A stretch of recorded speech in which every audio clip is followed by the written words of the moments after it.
Hello, this is Little Green Ghouls, and welcome back to Goosebumps Revisited, a series where I break down a classic Goosebumps book and any episode that goes along with it. I will also be telling us some of our Goosebumps cliches and classic moments. This week, I'm excited to visit The Barking Ghost. Well, excited might be a bit of an overstatement because this book was a slog to get through, despite being a quicker read than normal. It's just that not a whole lot happens in this book, and when shit finally does start happening with some ghost dogs, it gets really stupid.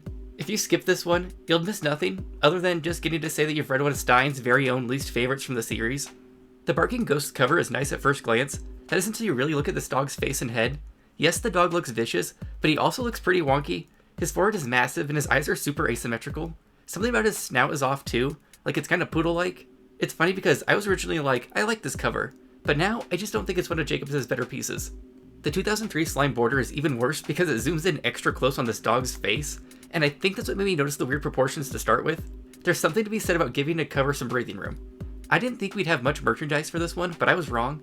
We have some trading cards, some Barking Ghost stickers, some tattoos that came with certain copies of the book, or a pull-out poster that came with even better copies of the book, a Barking Ghost pencil sharpener, which is pretty great even though it's just as wonky as the dog on the cover.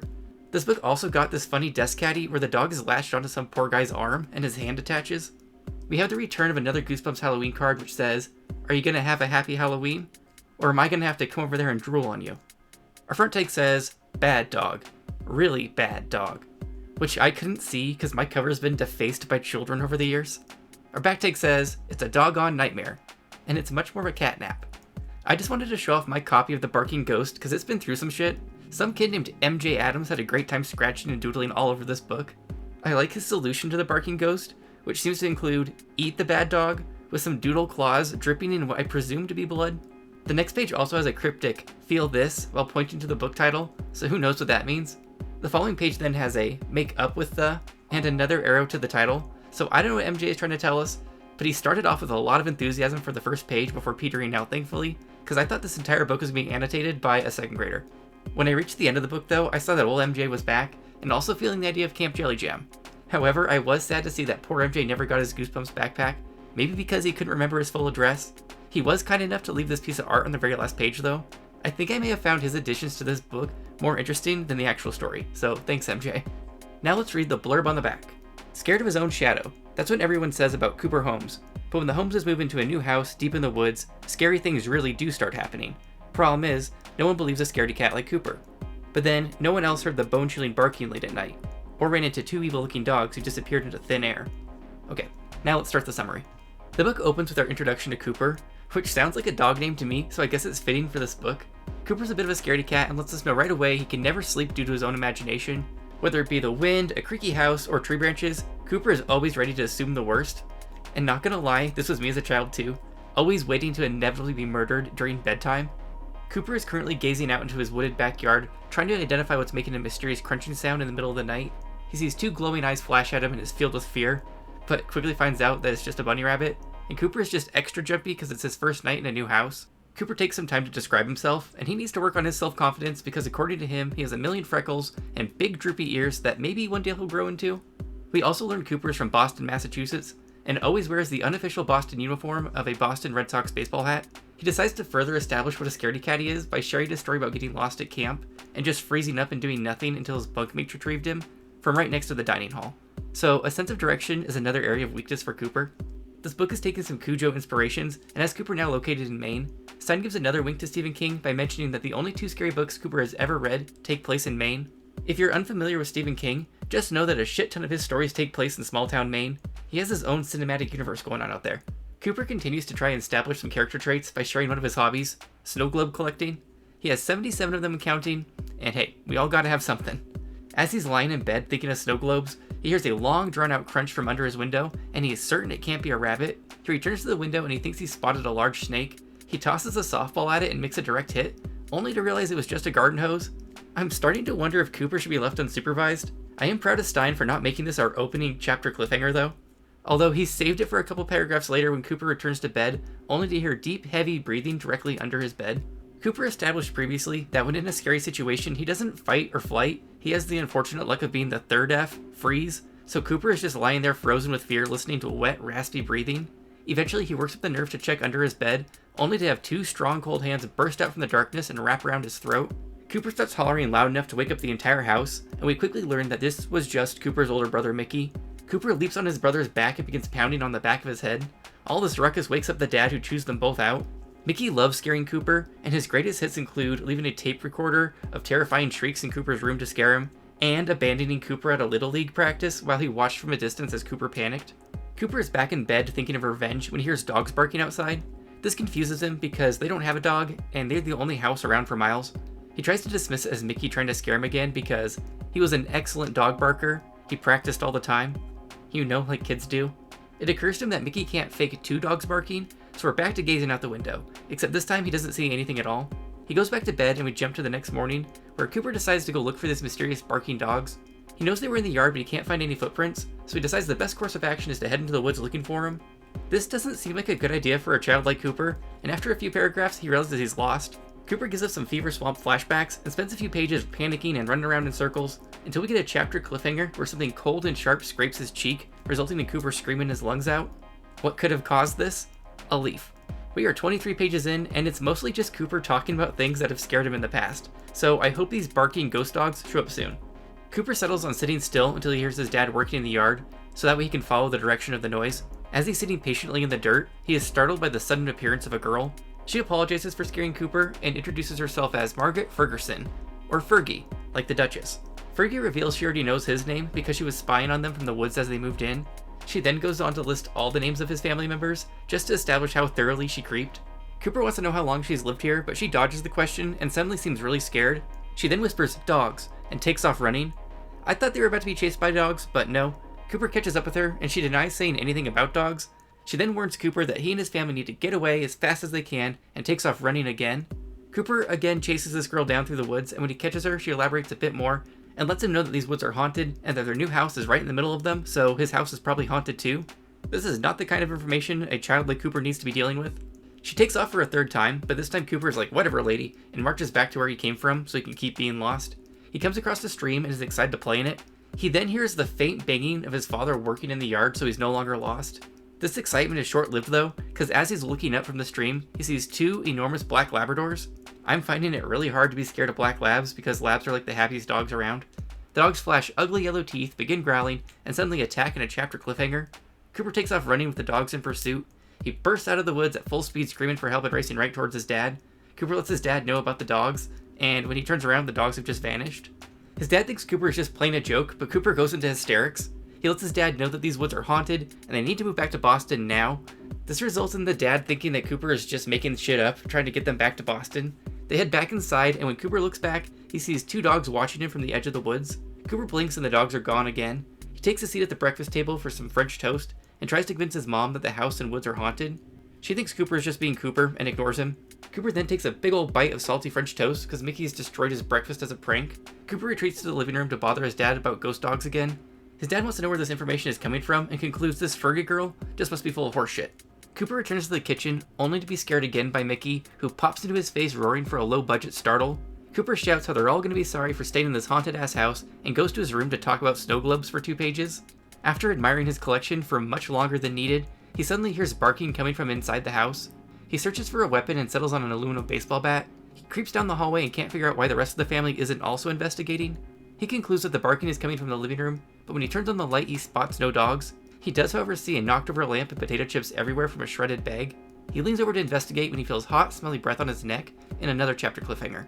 Literally every chapter ending in this book has been in cliffhanger format, and it's excessive. The sense of just being Mickey who wants to know why Cooper threw potato chips all over the living room, and then deduces it must have just been Cooper trying to make the house look haunted. We hop to the next morning, and Fergie's at the door ready to chat with Cooper. She takes him to the backyard and has a confession for him. She lied about the woods being haunted. Not only did she lie, she did it because Mickey told her to, because it'd be a funny prank to play on Cooper, but she regrets having done it. He asks her why she said dogs, but she continues to deny ever saying that, and was only supposed to say that the woods were haunted. Cooper updates her on the dog chase through the woods and the potato chip incident, and Fergie lets him know that there are no neighbors with dogs, and that dogs actually scare her. They decide to go play at a stream together, because I guess there's an interesting rock to investigate. Cooper picks a big stick up just in case the dogs make their return. At the stream, Cooper suddenly screams in a chapter cliffhanger, "Look out, they're coming right at us." This just ends up being Cooper getting some revenge on Fergie, and now they're even for her prank with Mickey. They decide the next course of action is to scare Mickey together. They brainstorm for a bit, and Fergie suggests they blindfold Mickey and leave him stranded in the woods. which seems a bit excessive. They settle on gathering some weeds that look like poison ivy, but aren't, so they can put them in Mickey's bed. They enter a clearing full of wildflowers, only to spot Mickey in tattered clothes and covered in scratches. He croaks out that the dogs had gotten him and collapses to the ground in yet another chapter cliffhanger. Cooper hasn't learned his lesson yet with Mickey and immediately begins panicking, only to realize Mickey's on the ground giggling. They wrestle around for a bit, which climaxes with Cooper biting Mickey hard enough that he bleeds before Mickey heads back to the house. Cooper is irritated with the world, and Fergie gets the sense that she should leave. Cooper spends some alone time at the stream, which includes drinking water right out of it, and I'm not sure that's safe, but I'm an indoor human, so what do I know? While guzzling Giardia, he notices the reflection of a ghost dog where his face should be. He looks up and sees no dog, but then he looks back down, there's the dog's face staring right at him. He's very confused when the reflection in the water begins to snarl and growl. He races out of the woods without looking back, and once at home he checks the mirror to make sure his reflection is still his, and not some angry dog's. We jump to dinner, and the family can tell that something is wrong with Cooper, because he isn't eating his favorite meal, liver and onions. As if Cooper wasn't weird enough. He goes to bed and is anxious for his first day of school tomorrow. He wakes up late the next morning, and when he races into the kitchen, he is shocked to see 2 ghost dogs. He starts hollering, and the ghost dogs take off through the door, like literally right through it. The parents arrive, and when Cooper tries to explain the ghost dogs, these parents start talking about sending him to a psychiatrist, just like in our previous episode, Night of the Living Dummy 2, which YouTube fucked over by repeatedly blocking, and I'm still super bitter about it. Cooper has a week at school without anything interesting happening, other than hearing ghost dogs around the house and choosing to ignore it. Fergie's parents are out of town, so she's going to stay over Saturday night, and Cooper is hopeful this will keep the dogs at bay. He also tells Fergie about the ghost dogs and a reflection incident, and she believes him, but thinks they should focus on pranking Mickey back. They get up at midnight to put a fake rubber rat in Mickey's bed. They set the rat in Mickey's bed, then creep into the closet to watch the chaos unfold, except while waiting in the closet they realize they're not alone as heavy breathing appears behind them. They burst out of the closet screaming, only to realize it was Mickey who was 2 steps ahead of them somehow, and knew they would be hiding in the closet at midnight, so he stuffed his bed with towels and waited for Cooper and Fergie to enter. While walking down the hall defeated, they realize they hear dogs barking, and this time they know it's for sure not Mickey. They walk into the living room and see 2 pairs of glowing red eyes in the darkness. Cooper fumbles for the lamp but knocks it over. The light suddenly pops on and Cooper's mom is standing there livid. She sends them to bed, but Cooper can't sleep, so he decides to wake Fergie up so they can go look for the dogs outside. Fergie points out that this is potentially dangerous, but they go anyways. They're off to a rough start though, because Cooper proceeds to get tangled up in the sprinkler immediately. Cooper notices an open window to his basement and wonders if maybe the dogs are getting in through there, but as he's investigating, he's suddenly pounced on and pinned to the ground by a ghost dog in yet another chapter cliffhanger. He pushes the dogs off and sees Fergie is currently being pinned to the house by the other dog. He grabs a stick and swings it at the dogs until he reaches Fergie. There, they both stand side by side wondering what to do next because these dogs don't seem to be backing down. The kids realize the dogs aren't attacking, they're pulling and trying to lead the kids into the woods presumably to show them something, because Cooper saw this on Lassie once I guess. They walk into the woods for quite a while until they come across a little shack that the dogs desperately want in. Cooper tries to get away and the dogs drag him back to the shack. They are then horrified as the 2 dogs repeatedly run through the shack walls with their little ghost powers. Fergie decides they have no choice but to go in, and in a chapter cliffhanger, they're knocked through the shack doors and into a deep dark hole that seems endless. Cooper is shocked when he lands lightly on his feet and thinks he's in the bottom of a well. Fergie lands next to him and they realize they're not alone. They think the dogs are down there with them because they see red glowing eyes, but then the dogs start to speak in the darkness. The voice lets them know they're in the changing room, and they're actually not dogs at all, they're people. Okay.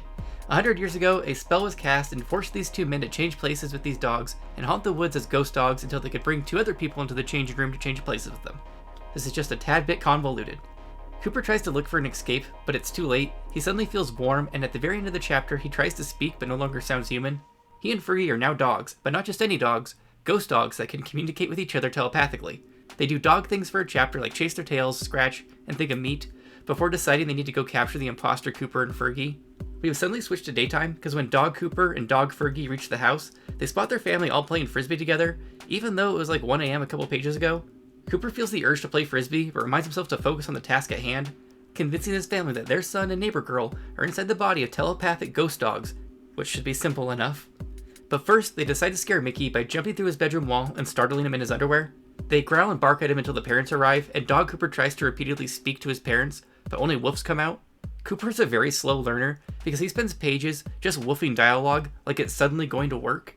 The parents end the chapter by calling animal control. Dog Cooper and Dog Fergie bolt out of the house and then watch from the woods as the family all goes back outside to play frisbee, as if they weren't just randomly attacked by 2 dogs from the woods.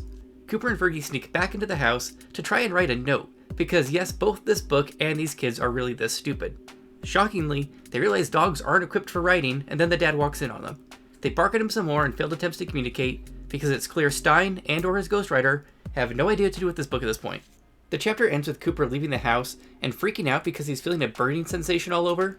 Is this some sort of magic at work? No, it's fleas. They then spend a few more pages in the woods making jokes about fleas and being hungry. It's then dinner time and the mom is serving leftover liver and onions. The imposter Cooper reacts with disgust, which causes the mom to note he hasn't been acting himself all day. Dog Cooper thinks now's his chance to prove he's the real Cooper, and he lunges for the liver and onions. The thought process being that they will of course know this is the real Cooper, because only he would show this much enthusiasm for liver and onions. Yes, that's the plan. Dog Cooper begins shouting, "See, it's me, I'm the real Cooper." But ha ha ha, they can only hear woof woof, just like the other 4 times we saw this play out. Dog Cooper and Dog Fergie retreat to the woods again. This book sure is going places. They form their next plan, which is basically just using brute force to drag the imposters out to the changing room. The ghost dogs leap through the living room wall, latch onto the imposter children who are busy watching MTV, and since these people have been living as dogs in the woods for 100 years, MTV must be extra fascinating. The dogs violently drag the imposters out the door, and the parents follow haphazardly and are like, well, they don't really seem like they want to hurt you. Maybe they're just trying to show us something. If I was being dragged into the woods by a pair of stray dogs, I really hope my parents wouldn't give the dogs the benefit of the doubt. The parents follow casually as the dogs drag the imposters to the shack. At one point, imposter Fergie tries to get away briefly before violently getting dragged back to the shack, and the mom can only shout, "Don't be afraid, let's see what the dogs are trying to show us." These parents are straight psychotic. They all finally tumble into this fucking shack, and at a chapter cliffhanger, Cooper immediately knows something isn't right. The parents decide maybe, okay, these dogs are a little violent, so they scoop the kids up and take them home, and to call the pound. Except they aren't the actual Cooper and Fergie. No, because in a final page twist, we discover Cooper and Fergie are now chipmunks. And that's how this frustratingly pointless story ends. We have a direct episode pairing this week because this story somehow warranted an episode. A notable actor is going to be Blair Slater, but just barely because he hasn't done much in 20 years acting-wise. As a kid though, he was in multiple Goosebumps episodes like this one and Night of the Living Dummy 3, but I also saw that he was in The Truman Show and one of my favorite X-Files episodes during the opening kill, so let's watch that and then start the episode.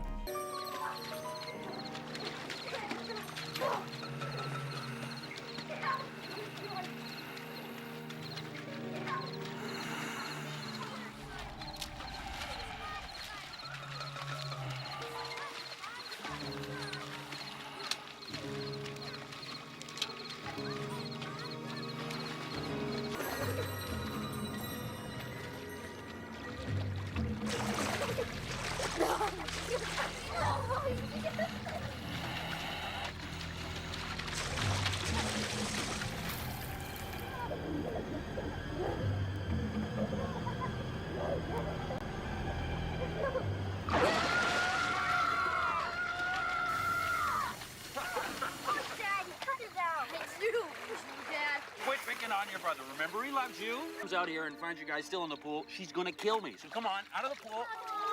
Quit your whining. Come on. Our little bedtime story. Let's go. That's it.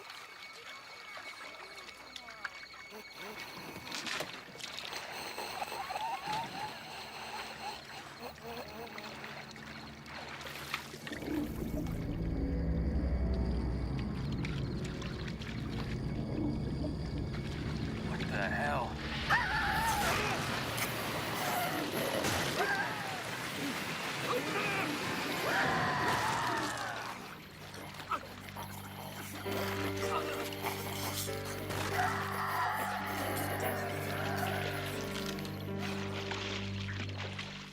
Making the ghost dogs pirates is actually an improvement because at least there's some sort of reason these ghosts are haunting the woods.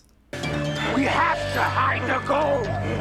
We'll hang for sure if they find her on us! Go!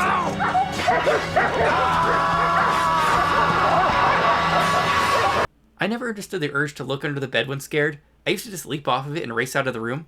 I don't want to confront the monster.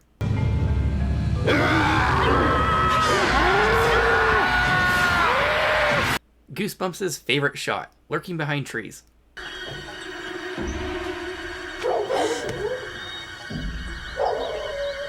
I didn't think they would include the dog reflection bit.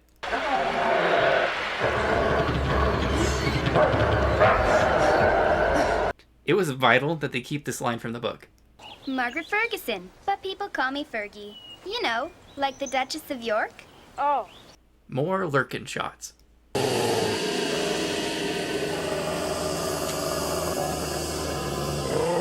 Cooper better stay away from their popcorn.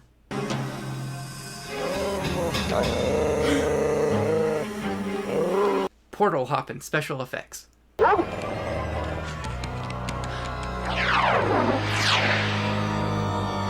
These are some fever swamp howls.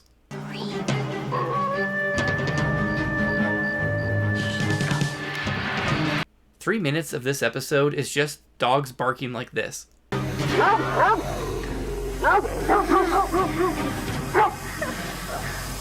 This is like the worm cave from Go Eat Worms.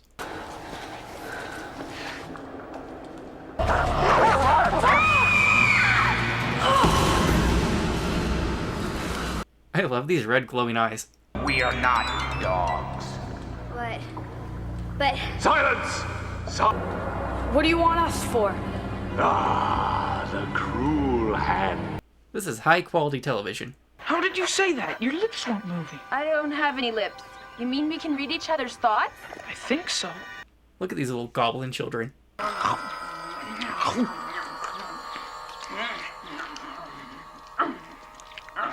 This kid's pirate voice is like Danny's red rum voice. Good plan. What was that? Nothing. Just a chipmunk. This is more of a classic asshole victim setup with Mickey as the chipmunk. Are you alright, Mickey? A little weird if you ask me. Come on, let's get out of here. Goosebumps in Chipmunk should be my new ringtone. Hey, Cooper, you weasel, don't leave me here.